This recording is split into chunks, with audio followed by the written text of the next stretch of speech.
genetically enhanced army on Gotham. The drug he used to modify his henchmen was called Titan. Before I could stop him, Joker ingested a massive dose of the Titan formula and mutated into a gigantic abomination. I managed to defeat him, but his overdose had devastating side effects. Joker was dying, and he needed a cure. To ensure my cooperation, he infected my blood with his own, leaving me no choice but to help him. But that wasn't all. He contaminated Gotham's blood banks, too. The result? The patient's currently quarantined here. Joker's mutated blood behaves like a prion infection, attacking the brain and transforming these people into him. Unless we find a way to reverse the process, no one will be able to stop what he has unleashed. Janosch, my dearest son. Oh, my perfect child. I make these recordings so that you are not alone. So that you know Daddy loves his son. Daddy loves his little pig. The circus has traveled far, and we have brought joy to many sad people. They join us now like a big family, growing week by week. Now they feel no pain. They know nothing of misery. I call them my Dollartrons. To each new home we move at night, finding a fresh patch of earth to inhabit. Secret places in forgotten parts of town. Ugly wastelands where the locals stumble unawares into our candy-striped tent. The Dollartrons are the first to greet them with open arms and perfect faces. The climax of the show is when I take them to see Mother. Oh, I tell you, they are amazed by my imagination, confounded by my dexterity, as each is transformed into a beautiful work of art. But Mother is hard to please. She wants more, always more, never satisfied, always driving me to work harder to obtain perfection. And I will. Night has drawn its curtain yet again, and the circus moves on, our numbers swollen to a different patch of earth. On the dark horizon, the building tops glimmer, the heat and smog of industry shrouds a den of criminals and beasts. Gotham is her name. Janosch, I tell you, the circus has come home. Tape 23, October 26th. I was searching the archives and this little gem cropped up. Cops arrest a vagrant who's had a run-in with Blackfire. Guess we're starting to get some idea what this whack job's been up to. Please state your name. I haven't got a name. Not anymore. We're his children. His disciples. Who? Deacon Blackfire. The one true messenger. The Redeemer. He can save Gotham. He can save us all. Well, he sounds like a nice guy. You mock me, you fool. You don't know the power you're dealing with. Okay, why don't you tell me? 1,000 years he has walked the earth, and 1,000 more he will reign. You're smiling. You think I'm crazy? Hey, you're free to believe whatever you want. I doubted him too once, and then I saw it. The blood is his power. He bathes in it. I'm sure he does. You can see it in their eyes when he draws the blade across their throat. They see it then. The light. Okay, buddy, take it easy. I have to leave. We have work to do. The final sacrifice is coming. It will grant him everlasting life. Hey, sit down. Restrain him. Get off me. An army of homeless killers? Human sacrifices? Bathing in blood? I hope they're planning another sacrifice. You can't win the awards with our little human tragedy. Okay, wow. I've seen this ruin in other travelers' pictures, but seeing it for myself, it's really old, isn't it? But wow, this is the coolest day of my life. Okay, time for some official notes. So this is some kind of Nomai locator. It can point out to different planets, which is incredibly cool, by the way. But from what little I can understand of the writing here, I think it was built to try to find something specific? I'm not sure. I was also able to translate something about the South Pole of Brittle Hollow, so I'll fly there to see if I can learn more. Yep, just gotta get back in the old ship and take off. Totally safe. Mostly safe. Oh, stars above.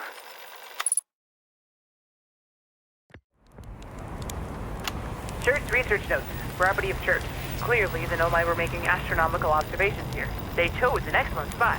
What is this big rotating device for? What was it the Nomai were observing? I'd posit there's something special about the orange symbol on that device. Hal and the new astronaut's translator tool would be nice to have handy about now.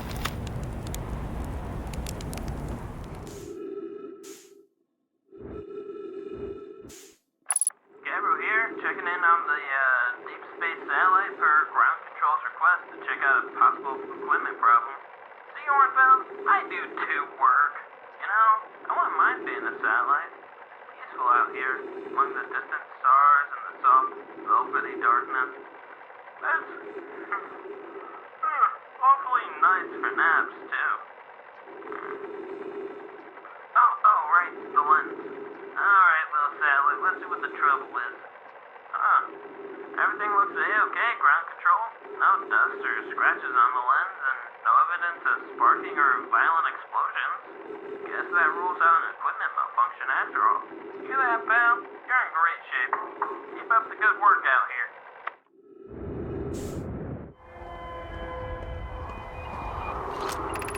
Is everyone unharmed? No one was badly injured from the escape pod's impact. We're incredibly fortunate. This is good news, at least. Have we heard from Escape Pod 2 or Escape Pod 3? No, I'm unable to make contact. My equipment can hear the other two escape pods' distress signal. However, if it's comfort, both pods must be structurally intact. I'll continue calling for them. My gratitude, if we can. Batch! The moon is approaching again. Everyone, brace yourselves, swiftly. The volcanic moon has returned. Be cautious of falling ash and debris. I believe the moon has passed. This planet doesn't appear eager to have guests. We're certainly unwelcome on its surface. We need to find shelter, and quickly. The volcanic moon won't be gone for long. I observed several promising sites below the surface, but we'll need to construct a way for everyone to climb safely down this cliff. Perhaps we can build platforms. The heat from this star system's sun is more bearable below the surface. When our escape pod punctured this planet's surface, it broke into what scans show as a cave system with much cooler air. I would recommend we seek a site down there to build a long-term shelter, Anuna, but these passages are a maze. Even with this danger, they are still our best chance for survival. We'll form teams and descend into the caves to look for a shelter site. We can mark our findings on the walls to avoid becoming irreversibly lost. Be cautious, everyone. And be aware of the sand as you search. It appears to be rising gradually.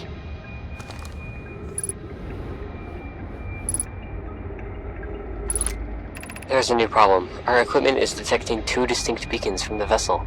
But it isn't possible if the vessel's been in two different locations at the same time. I agree, but the beacons are exactly identical to each other. Perhaps, if I had more time... We're nearly out of time already, Din. The vessel's beacon is quickly fading. Soon, it will be gone, and we will be lost. We'll follow the beacon whose source is closest to us. But suppose that beacon is false? We likely don't have enough air for the farther of the two beacons, Din. The decision has been made for us. We'll leave a trail of light as we go. There's still a chance someone can hear our escape pod's distress signal.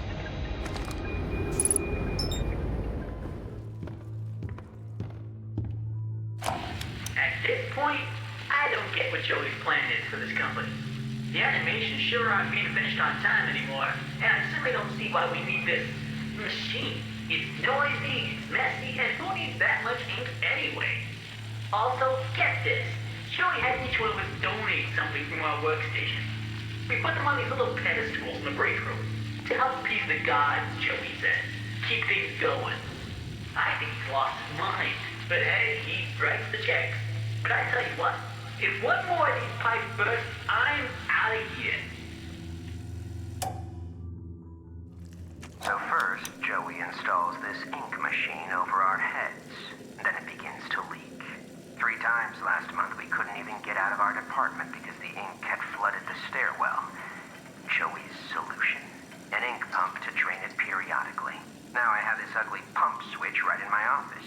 People in and out all day. Thanks, Joey. Just what I needed. More distractions. These stupid cartoon songs don't write themselves, you know?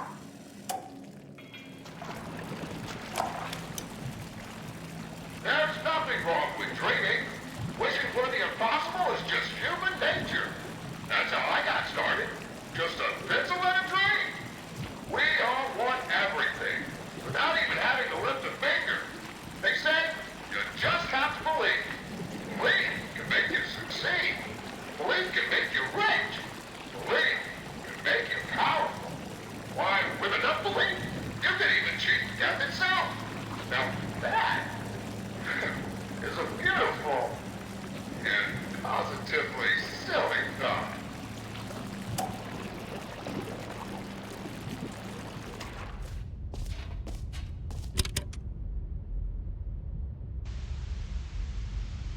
Okay, this is day number 295.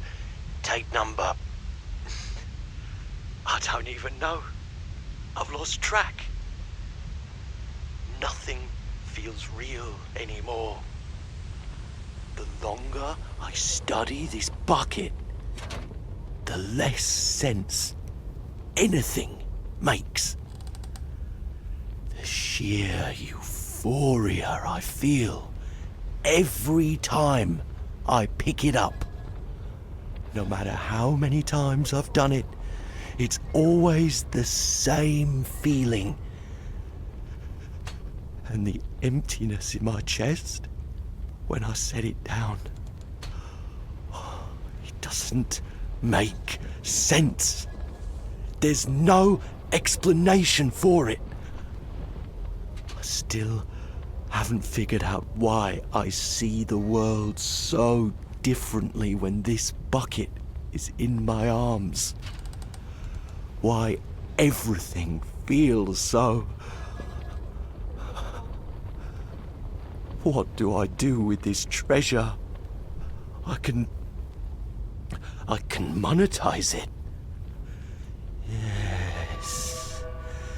It's unthinkable the amounts of money people will pay for even just an hour with the bucket. This is my golden ticket. But I have to be careful, because as soon as this gets out, there's going to be a target on my back. Even now, I don't know who might be trying to get... What's that? Who's there?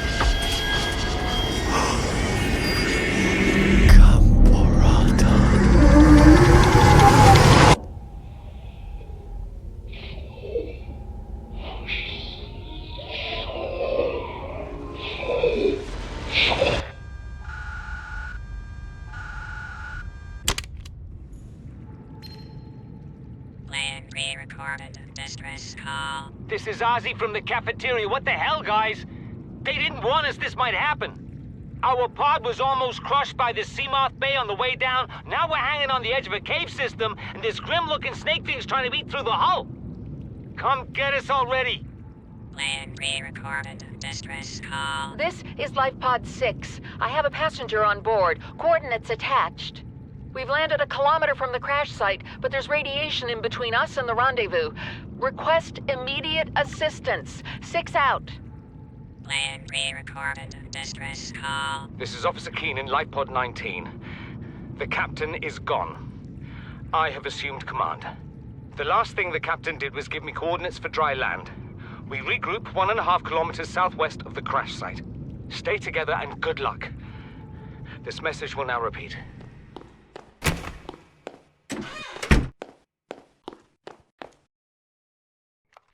What are you doing? I wanted to... Enough. You are still breathing just because I think you might be somewhat useful. I understand. I wonder why you can still speak and act on your own, but with this stuffed doll, you're completely under my control. Now go away.